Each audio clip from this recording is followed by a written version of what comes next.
everybody, this is the online module for the Energy Unit 2016-2017 revisions.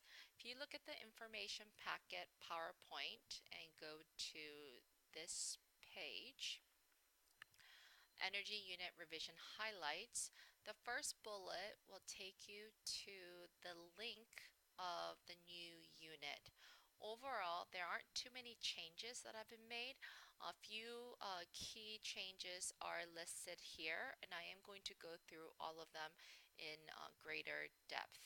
So, if you click on that, you should get this file. It's a zipped file, and you'll notice right away that there are fewer documents.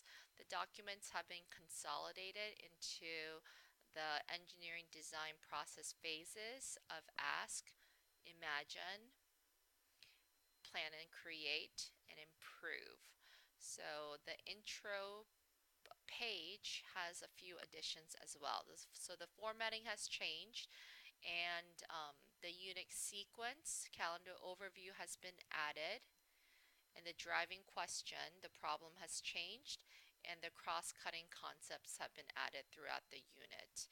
And lesson 5 in particular got a huge revamp, so I will go over that in detail today. So if you click on the introduction for teachers, the table of contents, you can see, as I just said, it is organized and delineated by the phases. We have the addition of the unit calendar. The introduction remained the same overall with the exception of our driving question or the problem. And the reason that it is changed this year is because with the previous question, it was impossible for students to actually generate enough electricity to power a device, so we wanted to make it more authentic.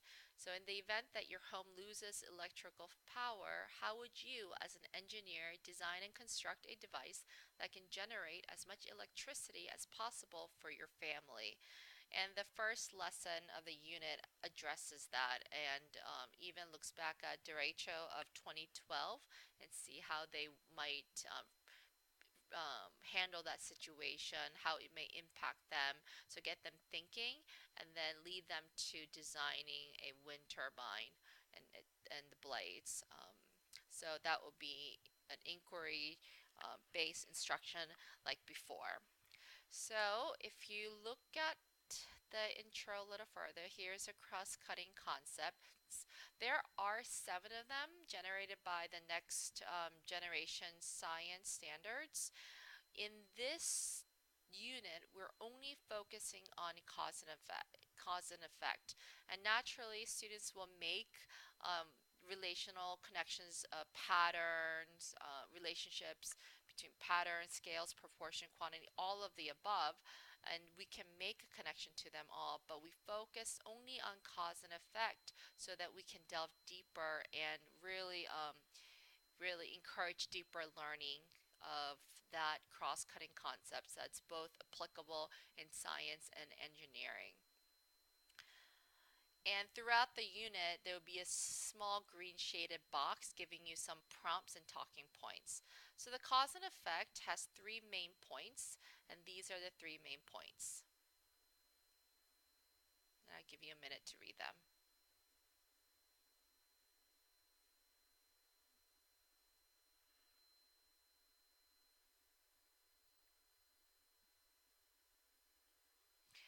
The standards remain the same, the engineering design process, and the Google Site student digital notebook.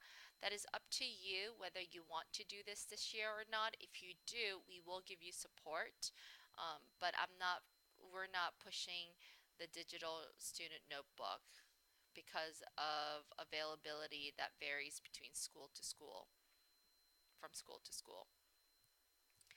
The portrait of a graduate rubrics are included as well. And we added this part of in lesson 8, you will need to start using these consumables. So start collecting them early, knowing that you'll need them later on. So a little heads up for the teachers. Let's look at the unit calendar.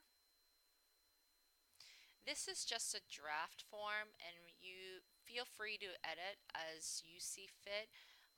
So on the training day on January 17th, you and your team can revisit this and even make it more substantial for your planning purposes.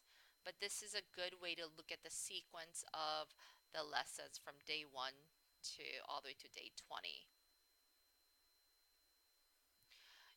So looking at these documents, let's look at the Imagine Teacher document. This one document contains lessons 2 through 6. These are hyperlinked. This is a cover page that takes you to these specific lessons. So let's look at lesson 4, and then we'll go to lesson 5.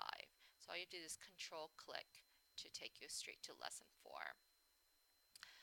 As mentioned earlier, here are the cross-cutting concepts that will be discussed throughout the lesson. These 2 bullet points are highlighted. And here is a cause and effect connection prompt box.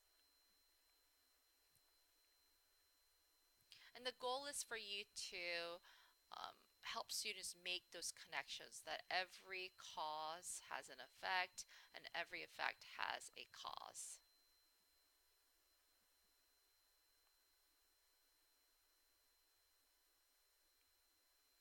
You'll see that this unit hasn't been touched much.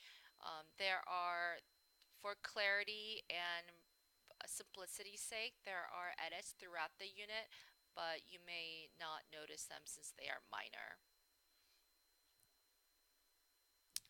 So here is lesson 5. There has been significant changes to this unit. This lesson is broken down into 2 sections. The first hour will be link, engage, and educate. The second hour, the second day, will be the active learning, reflection, and now and then. For your convenience, a PowerPoint has been created so that when you're analyzing the data with the students, you can project the circle graph in a way that they can all see it as a class. The information here hasn't changed much.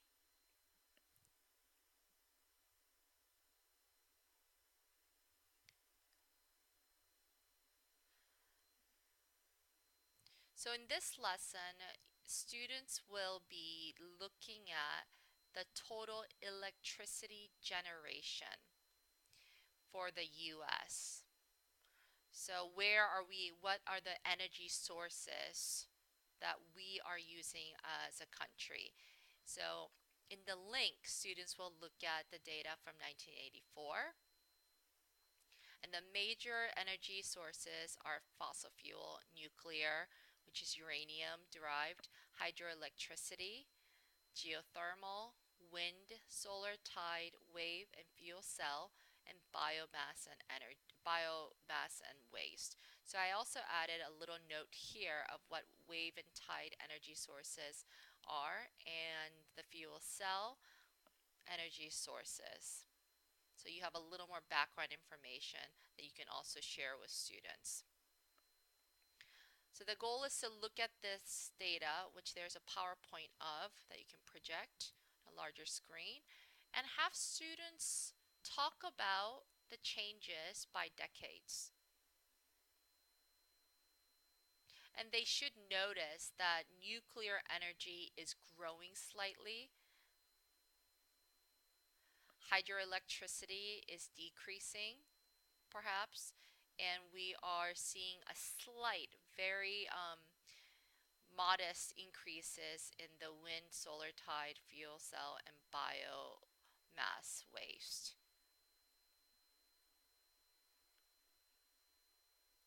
So have students predict what they may see for 2014. And all of the data has been extracted from the EIA.gov source. It's the U.S. Energy Information Administration. This is their beta site You also have access to the Excel file of all the data every year since 1980 until 2014. So you may want to do other activities with this data.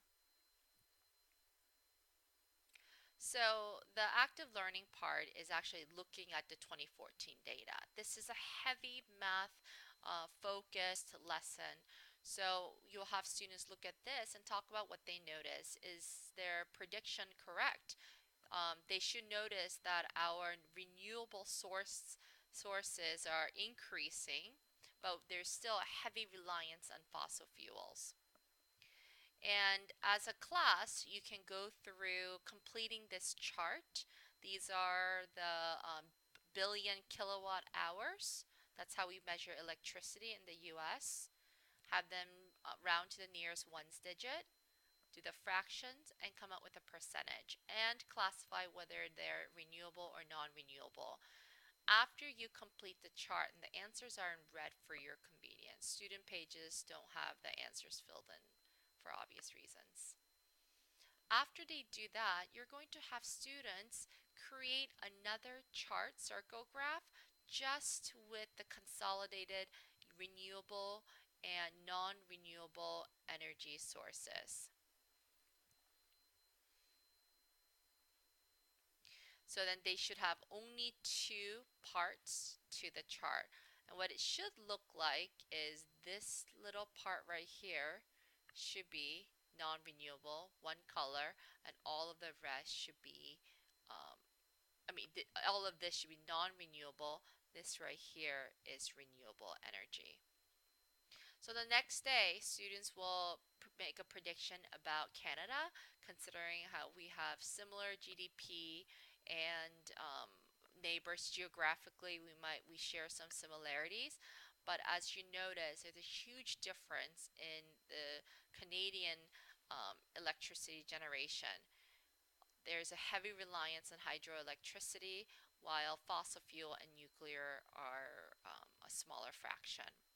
They'll do the same thing. This is on their own or in partners. They will complete this.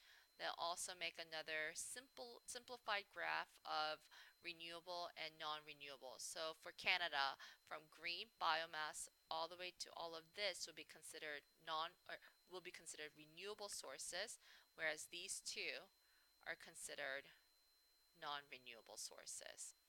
So students are comparing and contrasting US and Canada, and they're reflecting on why that may be the case, what may contribute to the differences in reliance on renewable and non-renewable sources, and they'll be asked to do some reflection questions around it. These are some templates for you.